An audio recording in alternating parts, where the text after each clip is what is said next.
Assalamualaikum warahmatullahi wabarakatuh. Perkenalkan, nama saya Paradipa dengan NIM A1D523045. Baiklah, sebelumnya yang terhormat Pak Agus Lestari selaku dosen pengampu mata kuliah belajar dan pembelajaran. Di sini saya akan mempresentasikan materi yang berjudul evaluasi dan refleksi. Nah, baiklah, sebelumnya apa sih refleksi dan juga evaluasi itu? Nah, evaluasi itu adalah proses menilai untuk mengumpulkan, menganalisis, dan juga menginterpretasikan data tentang keberhasilan siswa dan dalam mencapai tujuan pembelajaran. Nah, sedangkan refleksi adalah kegiatan yang dilakukan untuk meningkatkan evaluasi yang berkelanjutan dan juga berjenjang. Dan selanjutnya adalah tujuan dari evaluasi dan juga refleksi. Nah, yang pertama adalah tujuan dari evaluasi dan juga refleksi, yaitu meningkatkan efektivitas dalam metode pengajaran. Kedua adalah mendorong perbaikan yang berkelanjutan. Dan yang ketiga adalah membantu guru dan juga siswa untuk memahami kelebihan dan juga kelemahan dalam proses pembelajaran. Baiklah, selain tujuan, ada juga yang namanya jenis-jenis dari evaluasi. Untuk refleksi nanti dulu. Hai, evaluasi itu terbagi menjadi dua jenis, yaitu evaluasi formatif dan juga sumatif. Yang pertama adalah evaluasi formatif. Apa sih evaluasi formatif itu? Evaluasi formatif itu adalah evaluasi yang dilakukan selama proses belajar mengajar. Nah, jadi tujuan dari evaluasi formatif itu adalah untuk memantau dan juga memberikan umpan balik guna untuk memperbaiki proses belajar. Nah, dan contoh dari evaluasi formatif itu adalah memberikan kuis tiap minggu atau refleksi singkat dan juga diskusi dalam kelas. Sedangkan evaluasi sumatif itu adalah evaluasi yang dilakukan pada siklus akhir pembelajaran untuk menilai hasil akhir pembelajaran. Nah, evaluasi sumatif ini dilakukan untuk menemukan tingkat hasil pembelajaran siswa pada akhir pembelajaran. Evaluasi sumatif ini bisa dilakukan melalui ujian semester dan juga tugas proyek. Nah, apa sih pentingnya dari evaluasi itu? Adalah untuk mengukur pencapaian hasil belajar, dan yang kedua adalah untuk mengidentifikasi kebutuhan siswa dalam belajar, dan yang ketiga adalah untuk memberikan umpan balik bagi guru dan juga siswa. Oke, evaluasi itu juga ada tekniknya loh. Yang pertama adalah tertulis. Itu digunakan untuk mengukur pemahaman konseptual siswa secara individu.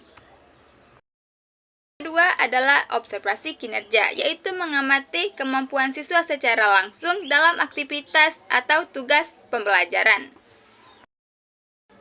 Dan yang ketiga itu adalah portofolio siswa, yaitu kumpulan karya siswa yang menunjukkan proses pembelajaran dan juga perkembangan dari waktu ke waktu.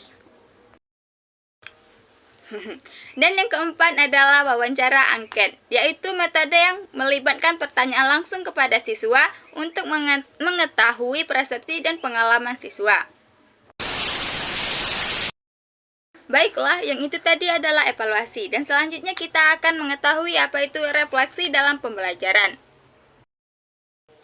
Baiklah, refleksi itu seperti yang sudah kita jelaskan di awal tadi, itu adalah kegiatan yang dilakukan untuk meningkatkan kegiatan evaluasi yang berkelanjutan dan juga berjenjang.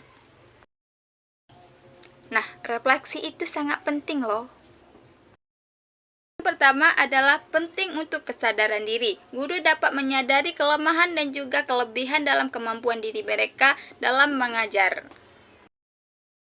Dan yang kedua adalah untuk pengembangan profesional. Refleksi itu sangat penting bagi guru loh, untuk mengetahui juga perkembangan diri mereka dalam mengajar dan juga untuk mengetahui kelemahan dan juga kelebihan mereka.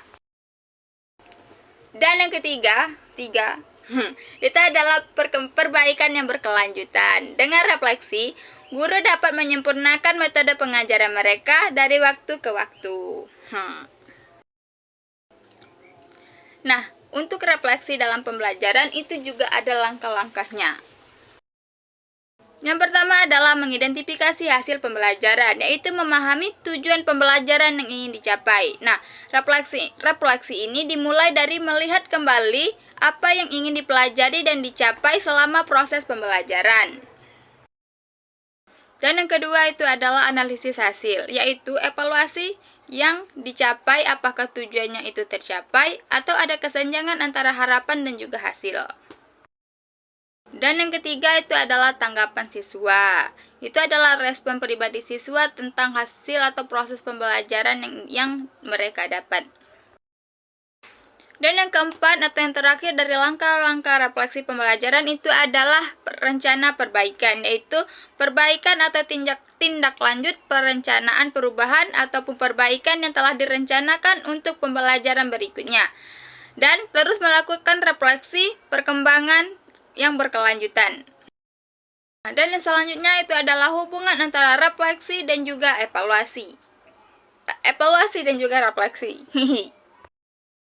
Yang pertama itu adalah evaluasi memberikan data yang objektif selama aktivitas pembelajaran.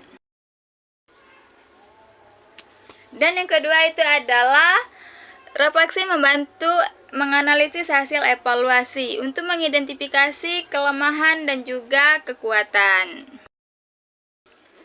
Nah, jadi hubungan dari evaluasi dan juga refleksi itu adalah evaluasi memberikan data hasil analisis untuk menjadi bahan refleksi. Baiklah, jadi hasil pemaparan atau kesimpulan dari materi yang saya paparkan tadi adalah yang pertama itu adalah evaluasi pembelajaran memastikan siswa mencapai tujuan yang diharapkan. Dan yang kedua itu adalah refleksi membantu guru mengidentifikasi kelemahan dan juga kelebihan dalam proses pembelajaran. Nah, evaluasi dan juga refleksi itu penting untuk keberhasilan pembelajaran yang berkelanjutan dan juga untuk meningkatkan profesional guru. Baiklah, sekian presentasi yang saya sampaikan mengenai salah satu materi dari mata kuliah kita, yaitu belajar dan pembelajaran mengenai evaluasi dan juga refleksi pembelajaran. Semoga apa yang saya sampaikan itu bisa bermanfaat dan juga bisa sekaligus membantu memberi wawasan baru. Sekian, terima kasih. Dadah!